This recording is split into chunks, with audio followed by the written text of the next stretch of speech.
kata si Sofi tersebut adalah, aku sudah berniat menyedekahkan pakaianku. Kalau aku kenakan lagi, aku khawatir, aku berubah pikiran. Terus dia bilang, tapi sekarang ada masalah wahai istriku. Si istri nanya, apa masalahnya? Karena aku keluar nggak pakai pakaian. Gitu. Yes. Nah, ini ada lagi yang lain, banyak nih.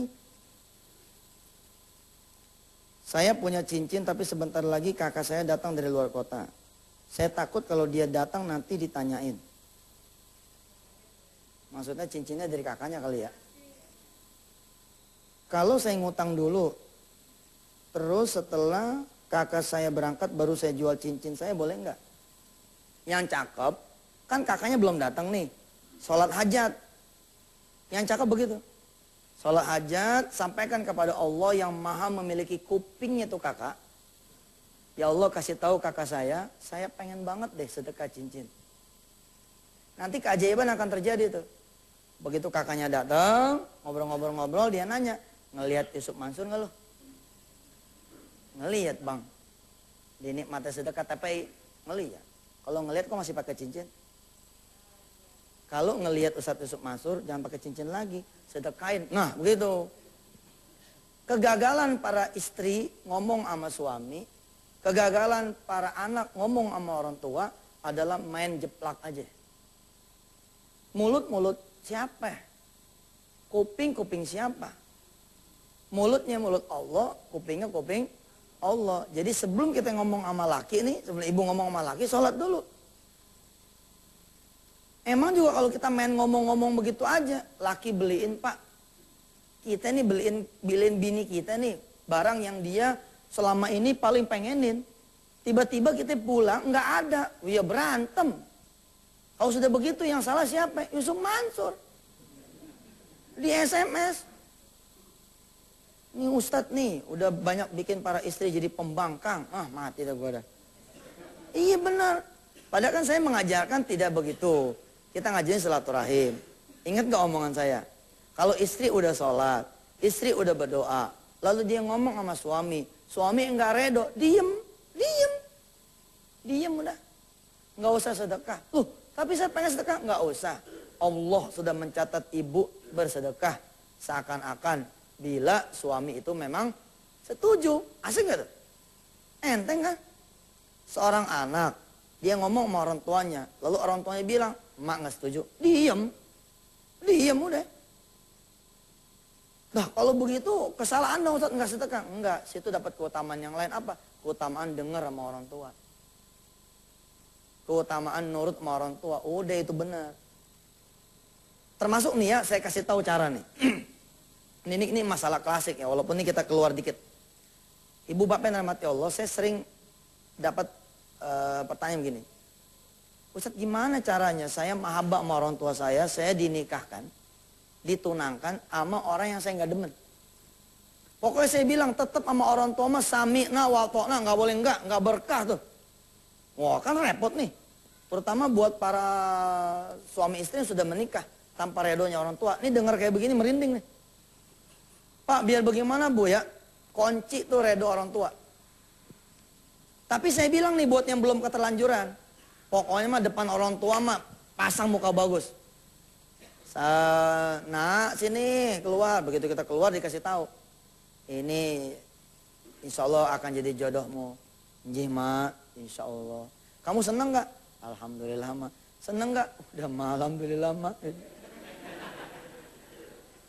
Asal emak seneng, saya seneng.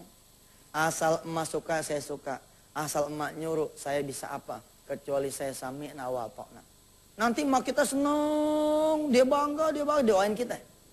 Habis kemudian calon besan pulang, itu lelaki, calon lakinya juga pulang, masuk kamar nangis. Ya Allah, nggak gitu deh. Nah, nggak demen sama dia itu. Ngomongnya sama Allah aja, sama Allah aja. Kalau sama Allah mah nggak bakal ribut tuh sama ibu, nggak. Nanti akan ada aja kejadian sehingga ibu kita merasa kayaknya bukan ini deh jodohnya gitu. Tapi kalau dari awal kita udah ada mak. Satu botak, gua nggak demen. Kedua terlalu gondrong, gua nggak demen. Ketiga ada aja alasan, emak kita malah marah tuh. Emak kita malah. Gua datengin yang gondrong, lu pengen yang botak. Gue datangin yang botak, lu pengen yang gondrong. Bilang aja lu gak pengen kawin. Gitu. Betul nggak? Gue datangin yang punya kerja, lu pengen yang punya usaha. Gue datangin yang punya usaha, pengen yang punya kerja. Lu maunya apa sih? Gitu. Jadi ribut. Tapi kalau kita datangnya sama Allah aja nih. Di belakangnya tersinggung nih. Jadi istilahnya kita sama Allah aja gitu. Kita ngadunya sama Allah aja. Apa kalau kata orang Sunda mas singkuring apa? Ngerumasa gitu bahwa kita ini lahir dari orang tua. Tapi kita punya tempat mengadu yaitu ahadus somad, lam yalid walam yulad walam yakul lahu kufuwan ahad. Kita ngadu sama dia. Nah begitu juga para istri. Atau suami, belum tentu loh. Suami pengen sedekah lalu istri setuju, belum tentu. Jangan menganggap istri itu di bawah kita, lalu kita bilang sama dia, Ma, masukin koper pakaian kita. Masukin koper pakaian kita, bismillahirrahmanirrahim, besok kita udah pindah dari sini, Ma. Pindah kemana? Nggak tahu, pokoknya hari ini bapak mau sedekah rumah. Pak, nggak boleh begitu. Kita hidup berdua. Nikah aja kalau sendiri, nggak kabul nih. Nikah kudu berdua. Si calon perempuan ini ditanya dulu sama bapaknya. Nah, maukah engkau aku nikahkan? Lalu ketika anaknya jawab mau, lalu bapaknya minta, ya aku kawinkan ya kamu ya. Kemudian kalau si bapak ini ngasih lagi ke penghulu, dia tawakilkan lagi ke si penghulu. Perlu ada dua. Jadi biar bagaimana tetap harus saling komunikasi. Dua-duanya udah redo, baru jalankan. Dan itulah hakikat dari makna sedekah. Yang terkandung di dalamnya juga kesabaran. Sekali ngomong gak setuju, sholat. Sekali ngomong gak setuju, sholat. Nanti ditegur sama suami, lu nyolatin gue ya? Nggak mempan gue sama si Yusuf mah. Sama si Mansur gue nggak mempan. Jangan sombong tuh suami. Ibu sholatin terus insya Allah. Allah ganti tuh suami. Lagi punya suami, istri soleha nggak mau. Nih, saya sekalian ngumumin sama pemirsa.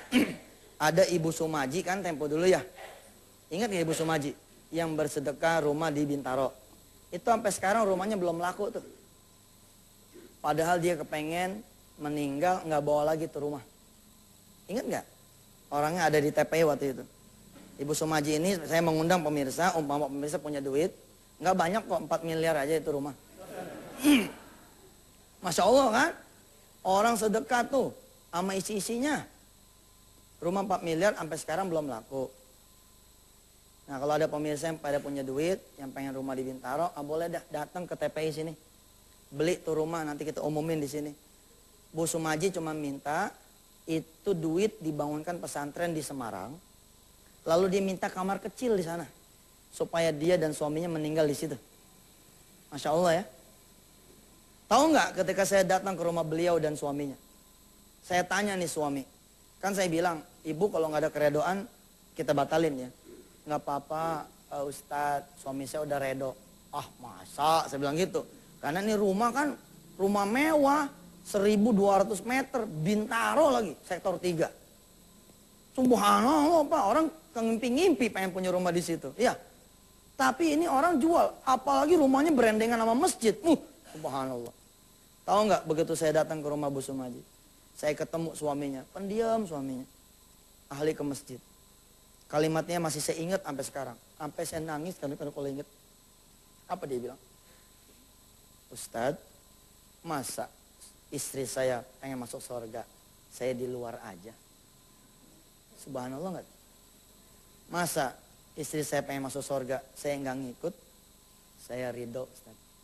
Pokoknya saya akan ngikut istri saya. Subhanallah. Saya tanya lagi anaknya juga ridho. Waduh subhanallah. Asik kali kalau begini nih. Ini kita baru ngucap aja, nggak ada. Pokoknya gua matiin tuh TV kalau Selasa Rebo. Ada loh. Wah, waduh subhanallah. Ya. Kita berdoa khusus buat yang hatinya pada mati itu.